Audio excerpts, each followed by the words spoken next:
There's so much food left over, so I made a plate to take home. A couple other people made a plate, but then I noticed when I was outside, I was the only white person that made a plate, and the only other people that made plates were black and brown. I'm like, is making a plate? I didn't even know that was not a white thing. If the food, okay, I don't know if it's a white thing or a black thing, but I know it's definitely black people do it.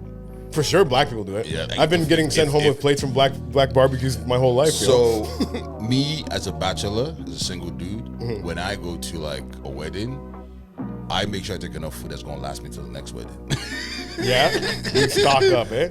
Yo, bro, take the Tupperware and shit. Yeah. Like that's why you couldn't find any shirts that fit you today.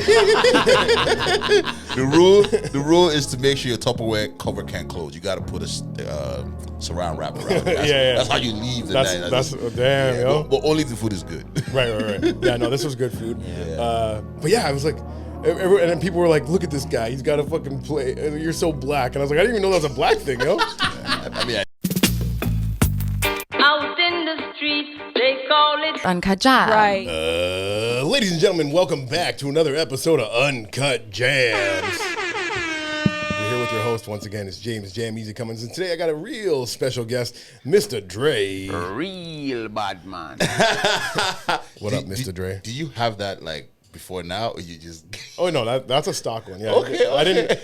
I didn't load up a Jamaican real Batman for a Nigerian. You're Nigerian, right? I'm Nigerian. Yeah. No, I don't have any Nigerian sound effects. It's like the black man is coming. Let's get the black sound effects. No, it's a pretty black show already. Yeah, fair enough. Man, I'm good, man. Thank you for having me. How you doing? I'm doing very good. Good. Mr. Dre, he's a great comedian. He's also a great MC and a podcast host too. What's your podcast called again? It's called Backyard Bands. If you love comedy, if you love to hear about things in the diaspora, do check it out, man. Things in the what? Diaspora. What's that? So it's a diaspora encompasses of people who like people or cultures that are imported into the country. So I'm from the diaspora. I'm within the diaspora where it's like I'm Nigerian but I live here. Okay. Yeah, so that is diaspora. That's what we call ourselves. When did you move here? 2010.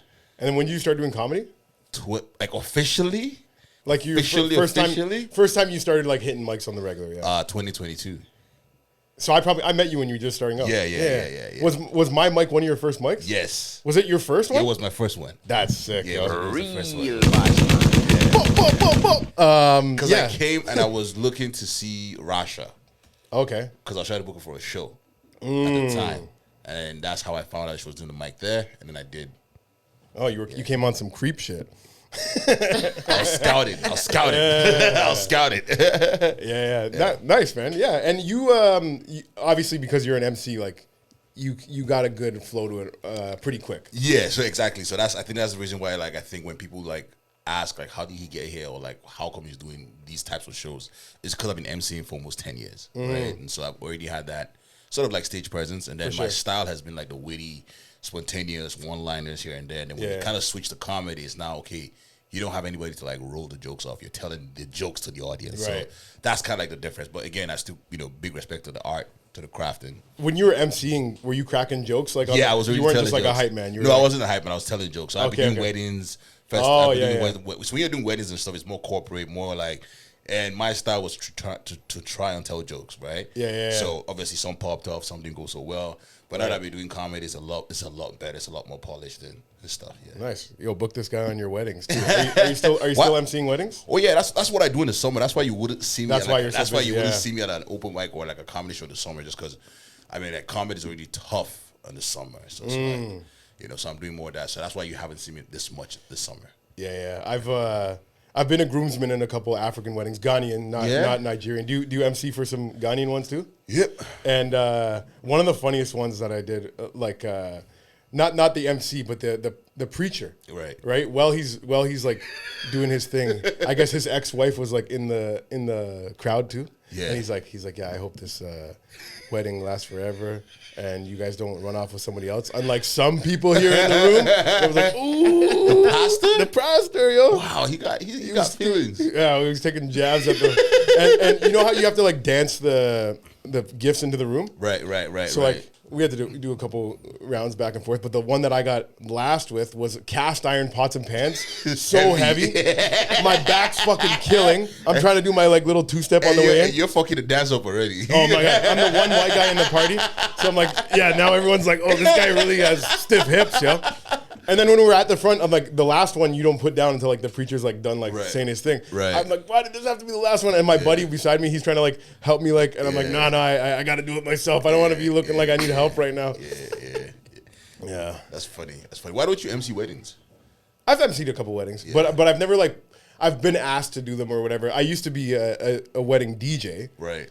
For a company and like paid pretty good and everything, but I just like, I don't know, like those more long money. nights. There's more money in that business. There's great wedding business. Everything that you would charge for normal, whatever that job, whether you're a photographer, a DJ, an MC, whatever it is, like quadruple it because you're doing a wedding. Yeah. Like, man, but when I would DJ weddings, even though it was good money, it's annoying as fuck. Just because you don't have like your own creative control to a certain degree. And that's like what I miss. And that's why like, because event planners will look at me. I'm like, are you doing comedy more? Are you doing MC more? And I almost want to say comedy more because, man, I think the thing beautiful for me about comedy is it's your comfort zone. Exactly. Like, you don't got to put on a suit, bro. That's like the best part. Like, you don't got to dress new nice. Comedy just got to be funny. Obviously, it's good to look good. Yeah. But you don't have to like do it all up for a wedding. I had a 3-day wedding. So Friday, Saturday, Sunday, I had to put on 3 suits, man. Right. That's about $600 each suit. And like, you can't repeat. Like you can repeat, but you also can't repeat like that. You know what I'm saying? You gotta mix it up. Like, tired, bro. Yeah. This week it was the Corner Comedy Club's 10-year anniversary. Yeah, party. I didn't get an invite. I'm sorry about that. I'm just joking. I think you probably could have just rolled up. Yeah. But like the thing is, people also don't know this. I don't live in Toronto. Where do you live? I live in Whitby. Damn. Yeah. I'm not joking. How the hell how are you gonna get home tonight? No, so I mean, like, I'll take the train. Because I work in Toronto. Yeah. And when you hit me, I was like, all right, cool, man. This is out of nowhere, but you can never say no to the Jameasy, man. Whoa. You can't say no. Like, that's someone who put me on. So I was like, damn. I'm gonna come through and kick it. And I mean, like, I do the late nights, whatever. It doesn't matter, so yeah. Yeah, well, there is a shitty open mic we can hit up after this if you want to make the trip more worth it. Canvas? It's probably not worth you coming, but if you want something else to do while you're in the comedy. Yeah. Anyways, for the Corner thing, it was like you're supposed to be semi-formal. And like I realized I don't know how to dress semi-formal. I'm like, what do I? I'm like, 'cause I either go like I have too suits, formal, or you, and then I have like very casual. So I ended up doing black dress pants, black dress shirt, and a tie. Which I think the tie was too far. Yeah, the tie was too far. Because but also I was wearing some Jordan 1s, some nice white, clean white ones. Right. So like that made it a little more casual, having the Jordans. Yeah. But I'll still take the tie off, but yeah. The tie didn't last 5 minutes. As I walked up, I saw some people wearing hoodies. I saw a guy in a football jersey. I'm like, what the hell is this? Semi-formal? Yeah. And then the first comment I got, Drew Bem, a great comedian, he sees me in a tie and he's like, you look like you just dropped your girlfriend off at prom. I'll pick you up later, baby. I was like, yep, tie's coming off. Tie's coming off immediately. The tie didn't even make it down the stairs at the club. It got lost in the alleyway. I do think that like we as comedians need to appreciate that more, like the looking good, like put in a little bit of effort because it adds to it. It adds to the people respect you more. People treat you better. Yeah, I think so. Anyways, that's just like. me. No homo. I was looking at the way some other guys were dressed. I'm like, I gotta learn how to dress better. There's some guys that I'm like, that's a good semi-formal outfit. Yeah. I know you have some good semi-formal stuff in your bag, yo. Yeah. They only come on when I get paid, though. Like, it's gotta, cause I gotta dry clean. Fair. What would you say? What's a good semi-formal outfit? Like you can do like the blazer, a dress shirt, or a t-shirt. Blazer on a t-shirt. Blazer on a t-shirt, and some nice pants. Some nice clean shoes, like white will always work. Just keep it cash. For sure. Yeah. That's my go-to for casual. Cause I like casual. I don't like the black tie. Like I hate when somebody's black tie, bro. It's like, you gotta bring everything out. The tie was way too far, yo. But I got set up because I called Ernie the day before and I was like, what are you wearing? Because I don't know, I'm a 37-year-old man. I don't know how to dress myself, yo. So I call him. I'm like, oh, what are you wearing? Semi-formal. He's like, I'm just going to wear a dress shirt and a tie. And I'm like, all right, tie? I'm like, all right, I'll throw a tie on.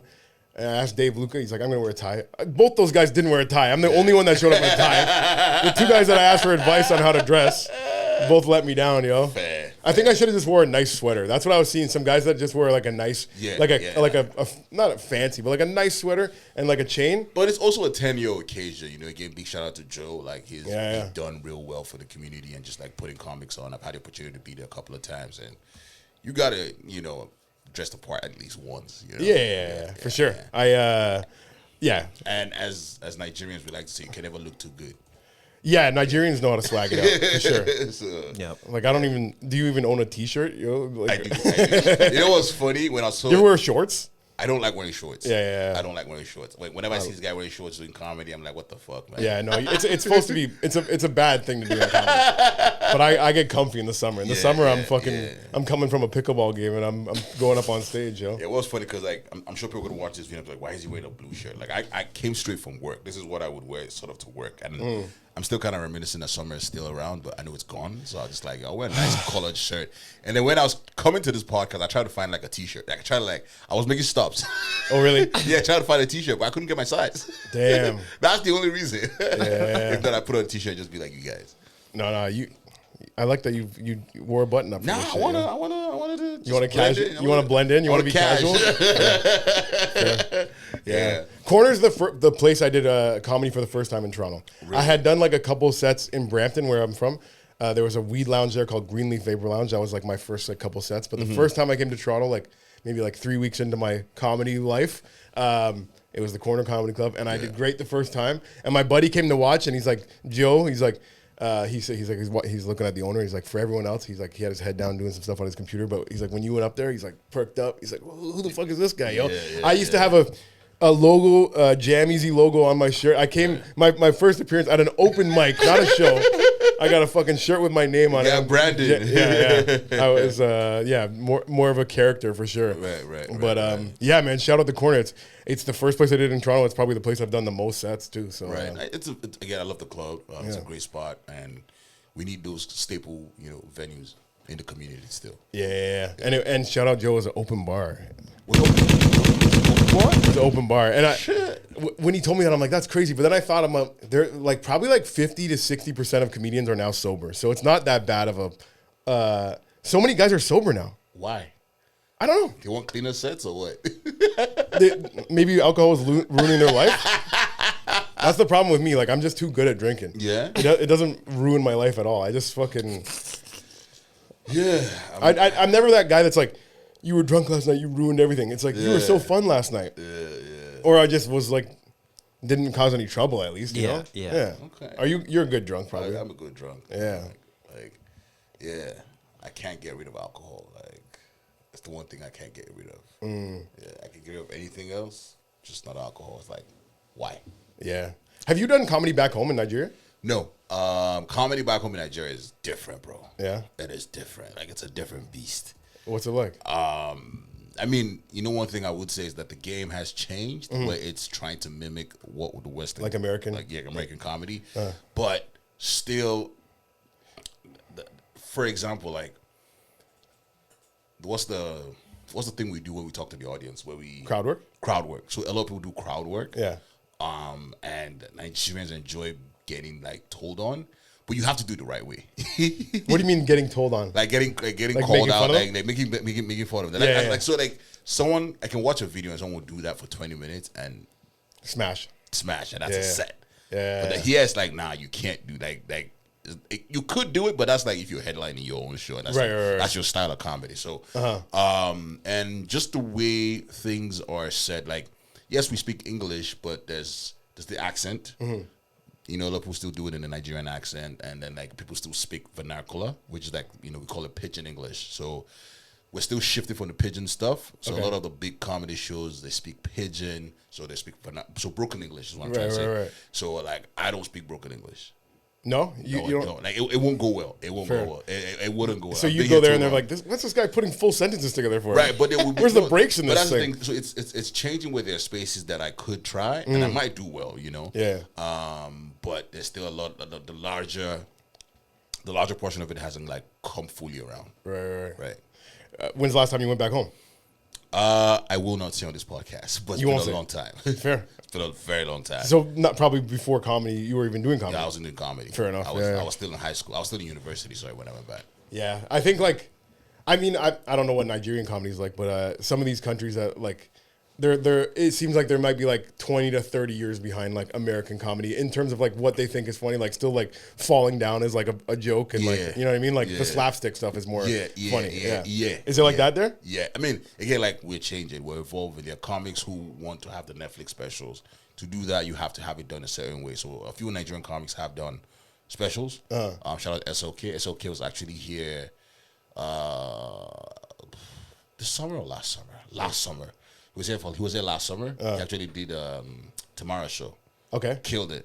Then he did G's show. I think I might have seen him when he was on G's show. Yeah. So he did. Yeah, I think you were there too. Yeah. So he's one of the people that are doing it the way it's supposed to be done. Because then, if you can do it that way, you can do it anywhere. For sure. Technically. So he's got a special that's on Netflix. I don't know if it's still on it, but he had a special on Netflix for a while. So yeah, there are a couple of people doing it right way. Basketball, who I've toured with. He's easily one of the biggest comedians out of Nigeria. So he did a Canadian tour. I toured with him. Nice. I did Winnipeg, Ottawa, Calgary, Toronto. And how'd those opening shows go? They went well because again, like he's already doing it that way, so the audience is adjusting. Right. Back then when you did the banquet style comedy where you'd be in a banquet hall, you'd sell tables and drinks and alcohol, and people would sit backing you. Right. Because you're talking to the person in front. Because you see, you know how their backs are to you. Yeah. So we've now sort of started shifting from that mentality to like theater style sitting, like just like how the comedy clubs are set up, where everything's kind of facing the venue. So nice. So that's what most of the companies are doing for their shows. And then we're just trying to like make that the whole thing. I mean, there will still be a few people who, and again, there's nothing wrong with that style of comedy. It's just I feel like it doesn't translate to like a wider audience. The tour that you got set up with Toby, what's the tour called? Jokes on Us tour. I just because the thing is there was another name that we had. What's the other name? What's the one that didn't make the cut? We had a bunch, but the one I did, the second closest one was called For the Sake of Jokes. For the Sake of Jokes. And then we realized in real time that it's more of a British thing to say than an American thing. Okay. Yeah, maybe you guys would say for goddamn, like it'll be something else. And it was someone who was like British that brought it to our attention that Americans don't say for the sake, like it'd be like for God's sake. That's like the for most, God's sakes. Yeah, for Pete's sakes. For Pete's sakes. So, so it wouldn't have bounced well. Right. I like Jokes on Us better. Exactly. And that's gonna be your first time touring around, like doing like a headlining set kind of thing? It's my second. I did so last year. I did 3 CDs, but it wasn't. I hated to call it. I didn't like to call it a tour. I called it an experiment. I wanted to know I wanted to know 2 things. 1, if I was funny. 2, if I could sell tickets. And I did. And I yes, I can. Yes, I am funny. I think I'm funny. Nice. We sold out all the 3 cities. We sold out Toronto twice. So that was what 200 capacity. Toronto was I think 180 in total, and then Ottawa was 80 tickets, and then Waterloo was the smallest city we did. Right. Yeah. I have trouble selling tickets in Toronto, man. Why? I don't know, man. Like, there's just too much going on, and they see my white face, and they go next. Not interested. Now I think that is he gay? No. I mean, there's that. There's always that because it's one of those things we have a lot of it, right? So it just comes down to I think just how people put out the shows and what they get up to. Yeah. When I go to small towns, easy peasy. Yeah. They go, what? This straight white man. This straight white man wants to talk to us for an hour. This is perfect. This is exactly how I want to spend my Friday evening. Yeah. But like, I don't know, like Montreal, Toronto, Vancouver. I like struggled to sell tickets, and when I did my tour across the country, like every other city, fine, but those 3 kick my ass, yo. Yeah. I still had fun shows. Like I did my first hour ever for 5 people in Montreal. That was it. I had 5 people in the crowd, and they sat through it. We had a great time. I got to know them all. I love that. Yeah. I love that. It was great. And then we all took a shot together after. The owner was like, he felt bad for me for losing all this money. And he's like, let's all do a shot together. But that's a part of comedy, man. I think you have to fail to like know how to be better. You know for sure. Yeah, so I think. You got to bomb. You got to fail. This is all learning experiences. Otherwise, what? I was just thinking about like there's something like a comic said, and he said you're gonna have more bad shows than good shows. Really? That's what I heard. Like I don't know about that. Yeah, you not me. So? I don't know. Is that guy still doing comedy? No. So like when I think he killed himself last night. I think when you put it into context, it's like you have to like for every hour you write, you have to do like those small rooms, a little bit Oh, of yeah, small yeah. rooms, a lot more than you would do the big shows. Like you would do a little more. Okay, yeah. You do the comedy for 5 people more often than you would for like 1,000 people, 1,000 people every time. You know what I'm saying? Yeah. So, Do you remember your first bomb? it was in Oshawa. And that's why I don't like doing comedy in Oshawa. What? I think it's a cultural barrier. Where in Oshawa was it? No, it was just an open mic. Okay. Crazy Jacks? It was it Crazy Jacks? It was one of those venues, but I think that's where they are now. Maybe. Yeah. There was one. I remember there was one there back. Maybe like during the pandemic. I don't know if it lasted beyond it, but yeah. No, I think it's still running. Shout out to Matt Henry, man. He's like one of the OGs from like Oshawa. Harry? Matt Henry. Matt Henry. Oh yeah. He's one of the OGs from Oshawa. Yeah. He still runs the open mic and stuff. He gave me a shot, and obviously now it's like I understand the Oshawa room a little bit better. Okay. But You don't want to go back and conquer it? No, not really. I don't need to. There's 2 places I've never bombed: Where? Oshawa and Hamilton. Okay. I feel like those places, like I don't know, like, they're just like blue collar dirtbags, and they fuck with what I'm talking about. You know what I mean? Exactly. So Yeah. You show up there in your button up shirt. They don't fuck Who's what I'm this? talking Who's about. this fancy black guy? Yeah, and that's why when we were planning the tour and Toby said Hamilton, I'm just like, I hope more Nigerians show up to the show. I think Hamilton, you'll get a good crowd. Yeah, I think so. There's some looking forward to Nigerians out there. Yeah. Hamilton's a good. When a boss did his show out there, like he had a good amount of like African people show up, more East Africans than West Africans. So I mean, I'm good. The war might be on. I'm You know? good. I'm good with East Africans. You're good with East Africans. Yeah, All right, you guys heard it here. East African girls and boys, you can go to his show. You know? Yeah. No, because I opened up for shout out to Hassa Phills. I've done shows with him. Oh yeah. In Ottawa, Waterloo, Niagara. Right. Well, before Hassan became like Hassan now is like hey. I had the opportunity. Yeah. I opened up one of his shows when he was just like starting to blow and like filling up. Like he filled up the venue and everything. It was sick. A great crowd. But I had a fun set. But I know like some of the people were like, what the hell is going on right now, yo? But some people were dying. Some people were like, it was their favorite. But it was like I had to watch how Hassan, because the thing about comedy is you might not curse, but you might use, I guess, expletive word. Like you might use some words that are just borderline. So I had to watch Hassan perform first and see how far he was going to take it before I decided to do how far I was going to take it. Yeah. The crowd will turn on you. Like they can turn on you easily. Yeah. But no, Hassan's crowd, fun crowd. Yeah. Fun crowd. He never had me back to do any more, but I don't think that's the case, man. I just think I think that when you see something good like that, everybody wants to like get a shot at it. of course. So it's like, I also think he curates a vibe that to be honest with myself, self-aware, I'm not that vibe. I love what he's doing, and I'm so proud of him. But I can tell you some of his crowd is gonna be like, "Why did you have that white guy talking about pussy on stage for so long?" I'm gonna tell you a funny story. So we did a show at a particular venue. I don't want to call out the venue, but they had transgender washrooms, and the crowd is specific. Like they would prefer specific. The crowd thinks that's haram. Yeah, so they will prefer specific washrooms, and I don't think they have anything against it. They just would prefer. So I think Hassan ended up changing, like he ended up printing signs, making it male, female kind of thing, and it's just so that you just don't cross certain boundaries. And I found it pretty funny as and that's just how his audience is, and typically, what the style of comedy would like resemble. Yeah. It doesn't go well with transgender bathrooms. Let's put that in the bio, yo. Most likely will not be performing at a place with transgender bathrooms. No, or it's just not transgender bathrooms. It's what do you call it? Unisex. Unisex. That's what I was looking for. Unisex. Yeah. Handicap washrooms. No, I don't perform anywhere with handicap washrooms. Why? I don't want to see no fucking wheelchairs on my show. Yo. I feel like those, because I heard a story by Norm one time where I don't know why Norm decided to do a show at a salon while the services were still going on, but apparently some woman just rolled up with in a wheelchair, stayed in front and heckled Norm. Oh no! The entire time. I would just wheel her out. Yeah, and that's the thing. I'd build a ramp and push her down. But that's the thing. I think that's the line he couldn't cross because that's normal. Like he's like, yeah, I don't want to go at this lady because it's like now you're going to at her disability. But I feel like you wouldn't hold back. He's like, no. I'd be if I was the comic going on next, I'd be like, I can't wait to talk to this wheelchair lady. We're gonna find out all about why she's crippled and why God is punishing her. Yeah. You're talking too much, bitch. That's why you can't walk. If you did less talking, you'd do more walking. That's crazy. Did you grow up religious? Yes. Yeah, I grew up religious, man. Which Catholic. Catholic. I was raised Catholic. Praise God. Still? I'm not a practicing Catholic. Fair. Yeah. I can see you being a preacher too.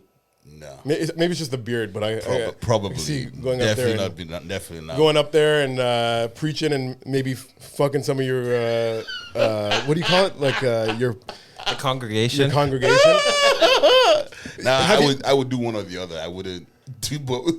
One of my friends, like African friends that in the African church, he's like if a teenage girl would get pregnant, they would like shame her in front of the whole church, like kind of like backhandedly to be like, you know, Sister Nancy, she's going through something. She made some choices, and now we all have to come together and pray for her because she's pregnant or whatever. You know what I mean?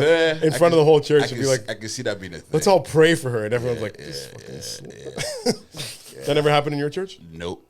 I guess that's more of a Christian thing. Yeah, the Catholics were too. Catholics like you have your playbook and you don't divert from it. There's not too many fucking bootlegs or anything, you know. Yeah. Straight up. One of the funny trends I've seen on Instagram lately, African one is, have you seen this where a guy will go up to like an old African uncle and he's trying to put a curse on him. He's pretending to put a curse on him. Yeah. I think I saw it. And the one I saw too is where they would pretend like there's a ghost. Oh yeah? Yeah, or like there's a ghost, or you can't see, or he becomes invincible. And then they were doing it in front of this lady, and she lost her marbles, man. And they had to and even when they told her, "Oh, it's a trend, it's a prank," she was like, "God forbid, I forbid you, die, I rebuke you in the name of Jesus." Yeah. This guy's just like chasing the street, like throwing like salt on them or something, and being like, "It's working, it's working." Do you know any African curse stories? Like, what do you mean horror stories? Okay, so I'll tell you one. This is one of my friends when he went to Ghana. I don't know. Somebody must have like put a hex on him or something because he came back and he had like this stomach virus for like almost a full year. Like he went to go to the doctor. They kept giving him different things. Blah blah blah. Trying. Finally, he went to. I find it funny when like you go to an African country, you get an African sickness, you come to Canada. And you expect Canadian doctors. Yeah, well, straight up. So you know what the fuck? Like, how you gonna know what happened to him? So then finally, you got to go back to Ghana. He goes to see like a Ghanaian priest. Yeah. Oh shit. Yeah. In Canada. In Canada. And then he tells him like what to do, and also to like stop doing like these bad things in life that like cardinal sins and everything. Right. And like during this time, he lost like fucking like 60 pounds, like in a point like where it's like this is like like it's scary, like how sick he was getting. Yeah. But yeah, I tried all these Canadian medicines. Then finally, go see the Ghanaian priest. Tells him change this and that, whatever. Fixed him right up. And now he doesn't like drink, smoke. Like it really changed his life. I think it's more of pseudoscience than anything. Really? There's one I heard, a friend of a friend. So this one I can't verify 100%. Right. But he went into Ghana. He came back. He was blind. He went blind. He went blind, and he was blind for like a year and a half, and he was like finally like gonna go do this surgery, right, to try and fix it, and then he got visited by like an angel telling him like, yo, so like don't do it, don't do the surgery. And then he got his sight back after. I think growing up, obviously like I'm sure you guys had like what's it called, folklore stories. Yeah. So we did have those back home. You haven't had any friends or family that got cursed? No witch doctors in the fam? No, none of that. I think the craziest, if I could like say anything close, and again I just think it's pseudoscience. I think one time I went back home from Canada. I went home, and we went to the village. Yeah, that's where it always happens. I went to the village. When you as soon as I got there, I got sick. Yep. I felt better when I left. You think it's the people evil eyeing you? People are wishing bad things on you because you came from Canada. That's what I always hear. That's what the idea is, but I just felt like maybe I just didn't want to be in the village. It could just be that too. Like you didn't want to. My body just didn't want to be in the village. Like, what is this foreign concept? You know? Really? It's like this village makes me sick. Exactly that. Damn. But yeah. No, I haven't really experienced anything. Obviously, I've heard stories and stuff, but never experienced anything. Yeah, I don't know. Do you believe in curses? Do I believe in what? A curse, like somebody putting a hex on you. The thing about believing in it is then I feel like I look at it as like when like now that I've seen your face and we recognize each other, I will now see you every time. So I feel like if I believe in curses and stuff, I'm now going to be surrounded by circumstances or events or things in that realm, and so I choose not to believe in it. You come on the podcast and then you get hexed for life. My bad, yo. Didn't mean to bring it up, yo. Fair. We just talked about curses. Now every step you make is fucking It's a curse. yo. Nah, you're blessed. This is a big blessing podcast. This is a blessing podcast. Yeah. We're a right hand of God over here, man. Yep, gotcha. Yeah, one of the only segments we have is Bible related, yo. Fuck that. Fuck that. Why? Like are you serious? Yeah, my Bible's right here. That's a Bible? That's a Bible. There's a Bible in there. Oh, really? Yeah. Okay, Jameasy. Yeah. Calling me blind. Yo, when I was to go back to that corner anniversary party for a second, when I was there, they had a great spread, lots of food, and there was so much food left over. So, I made a plate to take home. A couple other people made a plate, but then I noticed when I was outside, I was the only white person that made a plate, and the only other people that made plates were black and brown. I'm like, is making a plate? I didn't even know that was not a white thing. If the food, okay, I don't know if it's a white thing or a black thing, but I know it's definitely black people do it. For sure, black people do it. Yeah, like I've been getting sent home with plates from black barbecues my whole life. So, me as a bachelor, as a single dude, when I go to like a wedding, I make sure I take enough food that's gonna last me till the next wedding. Yeah, you stock up, eh? Yo, bro, take the Tupperware and shit. Yeah. Like that's why you couldn't find any shirts that fit you today. The rule is to make sure your Tupperware cover can't close. You got to put a saround wrap around it. That's how you leave the night. That's damn, yo. But only if the food is good. Right. Yeah, no, this was good food. Yeah. But yeah, I was like, and then people were like, "Look at this guy. He's got a fucking plate. You're so black." And I was like, "I didn't even know that was a black thing, yo." I mean, I ain't mad at it. Like, I think it's a good thing. Like, I think You know what it is though? Maybe white people just the food you don't even want to take it home anyways. Yeah. Black people make food so good. Like I want to take this I home. want to take it home. True. Yeah. They're like, I can't understand why I would want to take that food home. But this was good. This was good food. They had some good sandwiches, some pasta. There's like a nice little spread. Cannolis. Yeah. And I think the only black thing is that we will then store it in ice cream containers. Yeah. And margarine containers. Yeah. Seen that? Yeah. Whatever you can use. PTSD from that shit, bro. Yeah? There's a trend where You go to open ice cream and it's fucking jollof. so the flip of the trend now is there's a trend where you actually open an ice cream container and there's ice cream in it. Fuck, I want dinner. Yeah. All I got is ice cream now.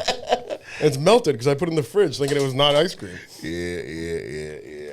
How long have you been in comedy? I just turned 8. Hey, congrats. Thanks, man. Yeah. 8 years this past August, sure. Yeah. That's for my 8th birthday. Yeah.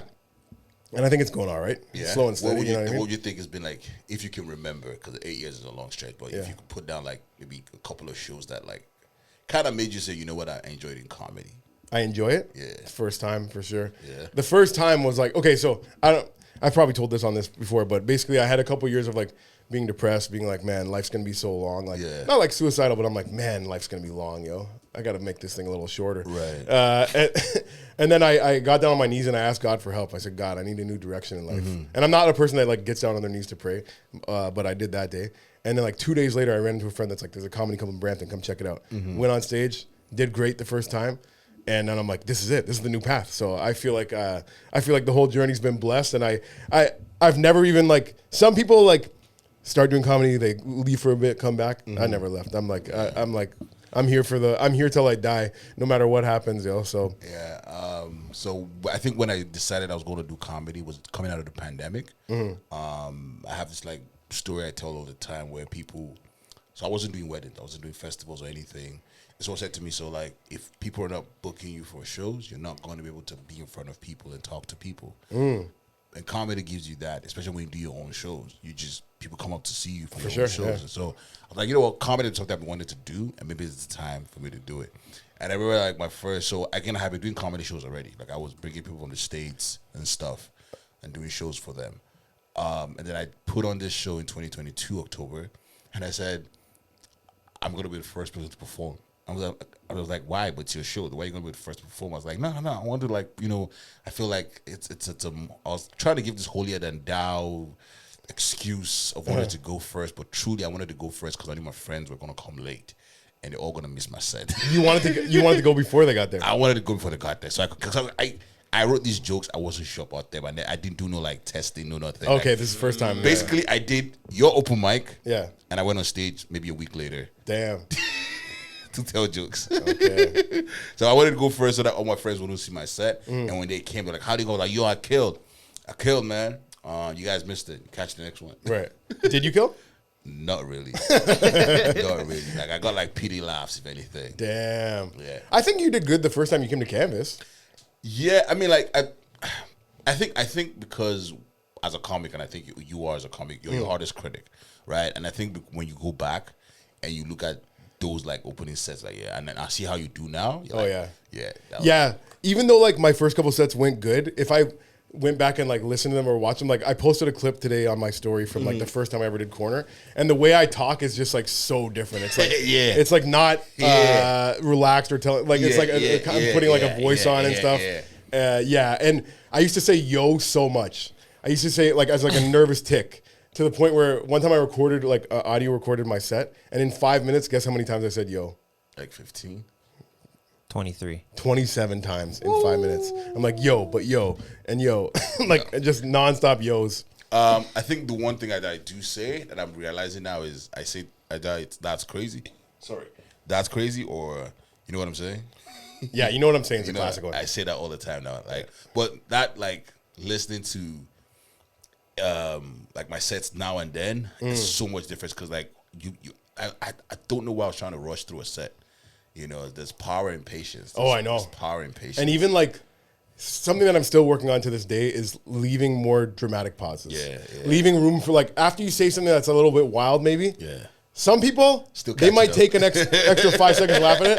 And like sometimes my instinct is like, if I don't hear a laugh right away, I'm like, next one. Next But one. I'm like, I gotta sit in it a little bit. You gotta sit in the silence. And it's such a skill to have. Yeah. Dramatic pauses. That was dope.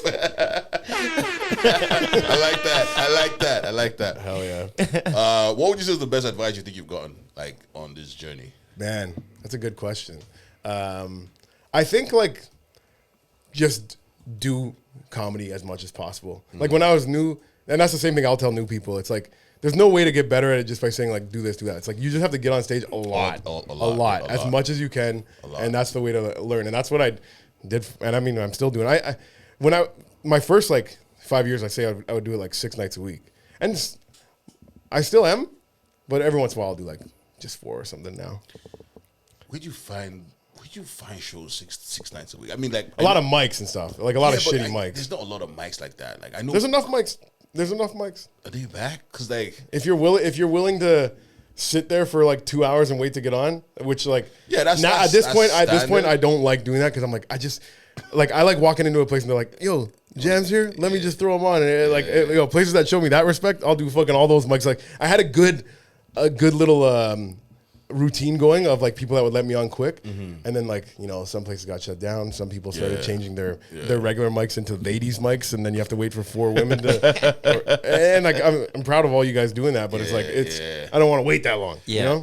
Yeah, I think for me it's because the commute is bad for me. I have to it has to make sense in my head. I have to be like, okay, I gotta do 4 or 5 mics in 1 or 2 days. For it to make sense for me to commute all the way. Yeah, Whippy's crazy. Yeah. Yeah, and you don't drive. I drive. You drive, I just didn't drive today. You just didn't drive today. Yeah, fair. There's Because no way I get around the city doing what I do. No. Not driving. I think about like people that take the bus into the city. I'm like, good for you. Yeah. But like, I couldn't do it. Like, I'm lucky I drove the whole time I've been doing comedy because there's some people I talk to that is like, I find out they're not in the city and they're like, I'm like, you come from fucking Malton every day to do mics. I'm like, good for you. Like, I'm proud of you. But like, that takes a different kind of spirit. couldn't be me. Yeah, fucking. What's the best advice you've got? With regards to like just like not deviating from the joke. Because times you know how sometimes like a joke is good and you start and then maybe you get like a good laugh and then you're like, you know what, let me finish, let me just leave it here. And sometimes it's good to just finish it and see it through, and that way it gives everybody context. Like I think we as comedians always want to end on a laugh. For sure. I've learned that we don't have to end on a laugh. Really? Like, if you're good, I haven't learned that. If you're good all the way through, not ending on a laugh doesn't make you a bad comic. Man, I've one time I was hosting a show where I was not doing good, and I was only supposed to do 15 minutes off the top, right? And but that whole like wanting to end on a laugh, So I couldn't get him going. Then I finally got him going. I'm like, I got them laughing at one. I'm like, all right, once I get two in a row, I get 2 laughs in a row, I'll get out of here, right? But I didn't get 2 laughs in a row, and I was up there for like an extra. I did like 27 minutes off the top instead of 15. I'm like, and I'm like just waiting for that. I'm like, we gotta end this on explosive pop. Or I'm fucking. Yeah, that was a tough one. So that's something I had to learn, because then when I was doing comedy or started out, and like obviously 2 reasons why I wasn't getting those laughs at the end was the jokes weren't that great at that point, but I was then putting myself through hurt. Like I'm trying to get this laugh, but like the set was good. If I end on a, you guys have been fun, thank you. Yeah. That's it. So I had to learn that for my own personal, for my own person. And I think people should adopt it, because I think that when you look for that like last laugh, you could be there just making it worse, just digging a deeper hole. Yeah. Don't go chasing waterfalls. Yeah. How about you, Dante? What's the best advice you've got? Okay, one, the Zeus actually told me this. We were at a show, and he's like, you see that person up there? They're missing the most important thing: set up punchline. The person was just talking to, like, they're like, oh, whatever I say is eventually going to be funny, but there was no set up punchline. Right. And he told me that like right in the beginning. So I always think like, okay, set up punchline at least. You know what I mean? Like, you can tell stories and stuff, but don't just ramble and thinking like it'll get funny eventually. Like, just set up punchline. That's why the mics help. They help you with that, like, for sure. Because you got 3 minutes. Like, you can't ramble for 3 minutes. No, yeah. You're trying to get 3 jokes in 3 minutes. Fucking jokes out there, for sure. Yeah. And then just make everything shorter. Doesn't have to be super long. When you MC weddings, have you ever had somebody like complain about anything you said? Like, have you ever like pushed it too far with the jokes or anything? So when I started MCing in 2015. My first wedding was in 2015. I lied to them that I had done 3-4 weddings before that. Yeah, lie on your resume, classic. That was my first wedding, and the movie Get Out had just come out. Okay. And it was a white girl getting married to a Nigerian. Oh no! So this was a classic setup. You know what I'm saying? Yeah. And at that point in time, the wedding was in Woodstock. Yeah.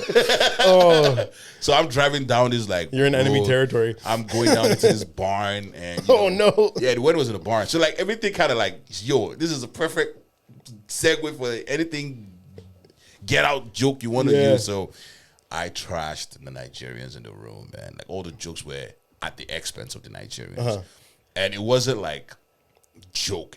I was just heckling them at the expense of like white people, Yeah. So that kind of seemed a little bit off-putting. So some guy did actually call me out. And then I just danced the rest of the night as an MC. Like, anything about, yo, DJ, play me that track. Run the track back. And I just started dancing just to like No more commentary. No more commentary. Yeah. But then I realized that I wanted to be better, and I eventually get better. But I still know I have a bad mouth. Like, I do know that I have a bad mouth. Like, I have to like. You get tempted. Yeah, I get tempted all the time. I get tempted all the time. But yeah, one time I DJ'd a police Christmas party, and at the end of the night, I was like, I was like, yeah, guys, make sure you don't drink and drive. I heard there's a lot of cops out there tonight. And I started playing, bad boys, what you want, what you want? And the girl that's like running the thing, she comes, turn that off right now. And you don't need to say that kind of stuff. I was like, okay, relax. I think it's funny. They were all hammered driving home too. Cops drive drunk all the time. Yeah. I need you to explain why we do comedy shows at for what they call them, legions. Mm-hmm. I haven't seen everybody I know that's done a legion comedy show has just like bombed. Like, really? Yeah. I've seen some good ones. Yeah. Yeah. Yeah, we've done a few. We did one in London, yeah. Yeah. Maybe it's just the offshore legions. Maybe it's just the offshore legions. Yeah, because I've never done one. I just hear people go and You hear bad things about them? I've actually heard pretty good things about legions, yeah. Really? Yeah. Okay, cool. All right. Maybe I got to do more investigation. But yeah. They're not legions of dooms. They're legions of boom, boom, boom. Yeah. Crazy. One time when I was doing a wedding, when they want to request songs, right? Mm-hmm. And if they're related to the bride or groom, they feel very important that day, right? Yeah. And one time it was the father of the groom, and the dance floor's bumping right now. Everyone's having fun, and he's like, play Stairway to Heaven, which is like a 7-minute song, and it's slow. Yeah. And I'm like, I pointed at the dance floor, I'm like, everyone's having fun right now. That ain't it. And he's like, I paid for the wedding. Play Stairway to Heaven. All right. And I'm like thinking, I'm like, okay, hopefully he at least gets on the dance floor and leads a little bit of. Yeah. The guy sat down in his chair, holds his beer up in the air, and this is do it like this. And everyone on the dance floor is looking at me like, what are you doing, yo? And I'm like, I'm pointing at him. I'm like, yo, this is not me. He paid for the wedding. That's a flex. So that happens all the time, man. Now, I always have this funny conversation with a friend of mine who are like in the entertainment space. He's a DJ, but every time we go to like a wedding or stuff, we kind of look at the process and we see like people setting up stuff. We see bartenders getting ready, and I always say, the first time I said this was at a festival, and I said, within the entertainment space or the industry, and the jobs that are available, I love being the MC. Yeah, because I can't do the DJ job. Like you got to play for like a ton of people. Like. Right. Play all kinds of music anyway. And sometimes the request that the couple puts in, it's like people aren't gonna want to dance to these. Like they have these big ideas and like don't play this, don't play that. It's like at the end of the day, you want people on the dance floor dancing. Some people, like who gives a fuck about like playing your favorite songs? Some people are gonna request songs that you gotta find and like you can't find them online. Like you can't find them online. You gotta get your cousin to like. Someone comes up with a USB, play my track, yo. It's not on the fucking USB. Like I did a an Eritrean wedding. It was Eritrean Nigerian, so they hired this DJ, and the old dude comes to him and is like, "Okay, you play this song." Has like a weird name, obviously in the language, whatever. And we're trying to find this song, and we're not even on YouTube. We're just on Google, just trying to Google this thing. Nothing comes up. Do you know what he brings? He brings a cassette. Oh. We are using a laptop and a DJI, whatever, to play. Where are you going to put in a cassette? Yeah. He brings his own boombox. That's what he goes and gets. No. Yeah, we had to plug in the aux. That's so funny. I'm not joking, bro. That guy was dedicated, yo. He was dedicated. He's like, we got to hear the Habisha songs. We got to play this particular one. Damn, yo. And did it get was it bumping? No. Oh. It's just for them. It's just for them. It's just for them. One time I had a brother of the groom. He's drunk as fuck, and he's like, play Teenager in Love. Do you know Teenager in Love? No. It's like an old 50s song, like Why Must I Be a Teenager in Love? Not a bad song, but it's like a kind of weird song to just drop on the fucking dance floor. Anyways, I play it. He gave me $20. I play it. He comes back like 10 minutes later, and he's like, play it again. And I'm like, we can't be doing multiple Teenager in Loves tonight. You know what I mean? And he wanted to like fight me. People had to hold him back. Because he's like, I gave you $20. I'm like, I played it once, man. that's for one play. You don't get Teenager in Love all night for that $20. Crazy. I think you should go back to DJ, man. Why? I think it'd be nice, like have a comedian who's also a DJ, like I really hope to do less and less other stuff and only comedy. You know what I mean? But it's a fun gig. Like Shaq is a DJ, Idris Elba is a DJ. But the problem is when you're a DJ. It's usually on weekend nights, which is also when you want to do comedy. And I don't want to go from and I could do it later, but then it's like, fucking, I'm trying to enjoy myself. But you could be like your own, like, you don't, like, you're not doing it for, like, You could be a comedic DJ. No. I've thought about doing like a show where I DJ the show, and I'm like on like I introduce people from the DJ thing, and like people come up and do their sets, and I hit some sound effects and stuff while they're Yeah. up there. I think that could be fun. That's fun. That's a Yeah, fun idea. I'll do that. Yeah. I'll try that out. Yeah, that's Just a play a fun little set before, Yeah. get the crowd hyped up. And no chairs either. Everyone's No, standing. I hate that. I hate no chairs, yo. Don't do that. I've done shows to people standing up, and it's the worst, yo. Yeah, there's something about like people standing up that just ruins the vibe. Especially a comedy. And what is that? Like, do people laugh more sitting Okay, so down? I have a funny question. So Yeah. you know how the JFL thing in Montreal happens when they're doing like the party thing outside? Okay. Do they actually do stand up? Oh, I don't know. I've never been. JFL, hit me up. Okay. Sign me, baby. Yeah. Actually, I am doing a JFL show in Toronto, though. Nice. Wheel of Comedy. We're getting a JFL show. Shout out Dave Luca. Me and him, we started this Wheel of Comedy thing about a year and a half ago. And Congrats. now, Congrats. yeah, we're getting a little spot Yeah, on JFL. I need to know. I mean, obviously not now, but like later on, I need to know. Yeah, we'll talk. You want to know how that happened? Yeah, I can just tell you. how it happened. It pretty much fell in our laps. We didn't have to work too hard for it, but basically they wanted to add a variety show, and they were talking to Gary, who's running like Comedy Bar. They have a lot of their shows there, and he's like, "Oh, you guys should check out Wheel of Comedy." They looked at the page and they're just like, "Yes, sick." So Dope. we actually never even had any like direct communication with JFL. They just through Gary. So thank you, Gary. Shout out to He'll Gary. never watch this podcast, but thank you. He said he doesn't even respond to my emails, but thanks, buddy. How did you arrive at this podcast? Because you've done like so many. Like, Yeah, I think I just basically I've started and stopped so many, and I just was like I needed to start one and just continue with it. And I also, one of the things that held me back from doing it on my own is I was doing all the uploading, all the filming. Now I have Dante. Shout out to Dante. Shout out to Dante. Dante, help me out. The people you don't see, the Yeah. people who make magic. Yeah, shout out to you. If you guys start sending me money, I will add another camera so you can see Dante. Send me money to helpjamout@gmail.com. That's HELPJAMOUT @gmail.com. To this date, only 2 people have sent money, but God bless them though. I love that sound effect. Man. Yeah, that's our little church organ. Yeah. Okay, so we have 2 segments that we like to do here before we go, and Okay. one of them is animal fun fact of the day from Yahoo.com. Let's get that animal fun fact of the day. All right, so this fun fact comes from yahoo.com, and it is a tiger's rear legs are so powerful that they have even been found remaining to stand even after death. Wow, I like that. That's crazy. Powerful legs. Did you know that snakes? Well, I don't know how to say where Yahoo did it, but a snake before it dies, its last bite is fucking powerful. Like, Because it gets rid of all the venom. yeah, Even if it's old and like dying of old age. I mean, yeah. Okay, I don't know about that part. They didn't say that. What if you part. cut its head off? Before you get to cutting the head off? Like snakes can This still is a suspect fact. no. Some snakes can still do a bit like After you cut their head off, that. Now that's a curse. cutting a snake's head off curses you. No, it doesn't curse you actually to not. So we had this like spiritual thing back home. If you kill the snake, you gotta cut the head off and bury it separately.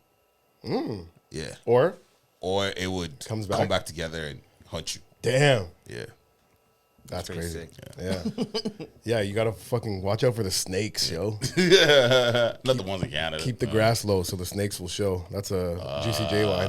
That's a. Yeah, you should be a DJ, man. I told you. Man. Yeah, maybe. I think I will try that DJ show. I think that's a fun idea. I don't know where I would do it. Has Somewhere. to be like a kind of a club type venue that has like the DJ booth set up like by the stage. Yeah, man. I'm sure, like You know places. I might know one Yeah, in Hamilton. I already hate it. no, I love Hamilton. All right, and our last thing we do today, we turn to a random page in the Bible and see if we get a bar that, you know what I mean. It might apply to today's episode a little bit. Which honestly, I'd say like 80% of the time we've been able to make it make sense. Okay. Yeah. What are you, more of an Old Testament guy or a New Testament guy? Old Testament, man. Old Testament. In my 30s. All right. The Book of Kings. Shout out all the kings out there, yo.